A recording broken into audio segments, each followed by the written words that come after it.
बंगाल की खाड़ी में बीते कुछ सालों में चक्रवाती तूफानों की संख्या में तेजी से बढ़ोतरी हुई है। बंगाल की खाड़ी में आए तूफान रेमल ने पश्चिम बंगाल, बांग्लादेश समेत कई इलाकों में भयंकर तबाही मचाई और फिर वो आगे बढ़ गया। ऐसे में रेमल का असर भारत के भी कई राज्यों में देखने को मिला है। इस बीच सबसे बड़ा सवाल ये है कि आखिर बंगाल की खाड़ी में इतने चक्रवाती तूफान क्यों आ रहे हैं और चक्रवाती तूफान आने के कारण क्या होते हैं।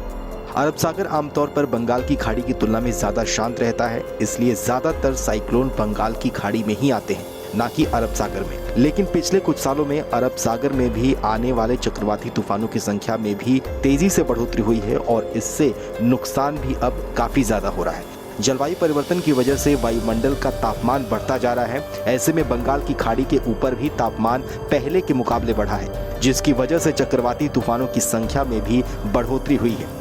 वैसे भी बंगाल की खाड़ी अरब सागर की तुलना में ज्यादा गर्म है, इस वजह से बंगाल की खाड़ी में चक्रवाती तूफान ज्यादा बनते हैं। आमतौर पर मार्च से मई और अक्टूबर से दिसंबर के बीच चक्रवाती तूफान बनते हैं। पिछले 40 सालों में हर मानसून से पहले बंगाल की खाड़ी और अरब सागर के तापमान में करीब 1 से 1.4 डिग्री सेल्सियस बढ़ोतरी होती है। ये ग्लोबल वार्मिंग की वजह से होता है, इसलिए तूफानों की संख्या और तीव्रता बढ़ती जा रही है।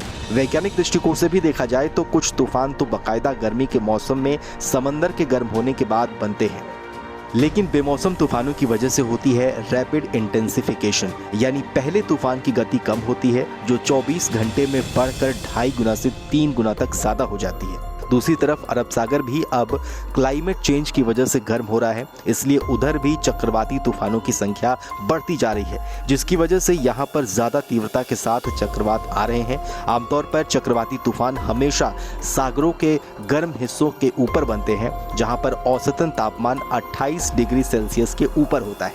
ये गर्मी से ऊर्जा लेते हैं और सागरों से नमी खींचते हैं, जो जमीन पर आने के बाद भयंकर बारिश और तेज हवाओं के साथ पहुंचते हैं।